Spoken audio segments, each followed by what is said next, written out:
అదే RTV app వార్తల్ని క్షణాల్లో చదివే అవకాశం ఉంటుంది. ఒక న్యూస్ పేపర్, ఒక టెలివిజన్ ఛానల్ మీ చేతుల్లో ఎప్పుడూ ఉంటాయి. ఒక బోర్డులో 40 పాయింట్లను తీసి సవరణ చేస్తాము అని చెప్తున్నారు. ఒక బోర్డు ఆస్తుల్లో ఎలాంటి మార్పులు చేర్పులకు ముస్లిం సమాజం, యావత్తు దేశము దీనికి ఖండిస్తుంది. అలాగే విచిత్రమైన విషయం ఏమంటే, ముందుగా ఏం సవరణ చేస్తున్నారు అని ముస్లిం మత పెద్దలకు, ముస్లిం పర్సనల్ బోర్డుకు, మిల్లీ కౌన్సిల్కు, అలాగే పెద్ద సమస్యలు ఉన్న ముస్లింలకు ముందు ఇది తెలియచేయాలి. దీంతో ముస్లింలకు లాభం ఉందా, లేదంటే ప్రైవేటు పెద్ద పెద్ద కంపెనీలకు కట్టబెడుతున్నారా, లేక దీంట్లో మేలు జరుగుతుందా ముస్లింలకు అనేది ముందు పరిగణలోకి తీసుకొని, అన్ని సమస్యలను పరిగణలోకి తీసుకొని దీని మీద చర్చించి, దీని మీద సమ్మతమైతే మీరు సవరణ చేసినా కూడా అది ఎవరైనా ఒప్పుకుంటారు.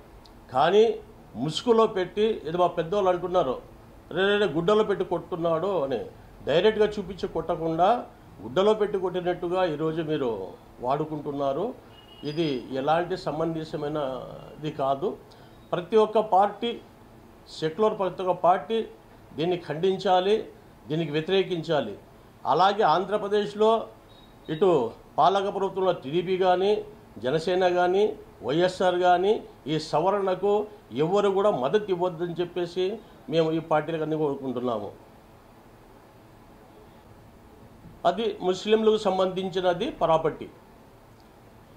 ఇన్ని సంవత్సరాలు అవుతున్నా కూడా దీని ఇంకా ముస్లింలకు కానీ, అలాగే ఆక్రమణకు గురైనటి తిరిగా తీసుకోవడం కానీ ఇంతవరకు ఏ ప్రభుత్వాలు కూడా ముందుకు రావడం లేదు.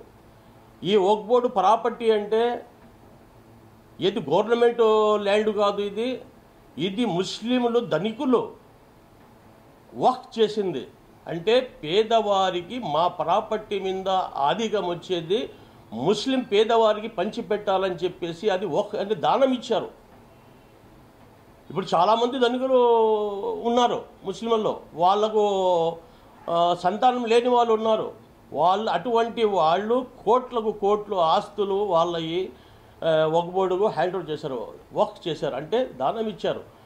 ఇది మాకు అవసరం లేదు, పేద ముస్లిం ప్రజలకు దీని ఆధిక్యం చెందాలని చెప్పేసి వాళ్ళు వక్ఫ్ చేస్తే, అలాంటి వక్ఫ్ ప్రాపర్టీని ఈరోజు ప్రైవేటీకరణ చేసేదానికి మీరు ప్రయత్నం చేస్తున్నారు.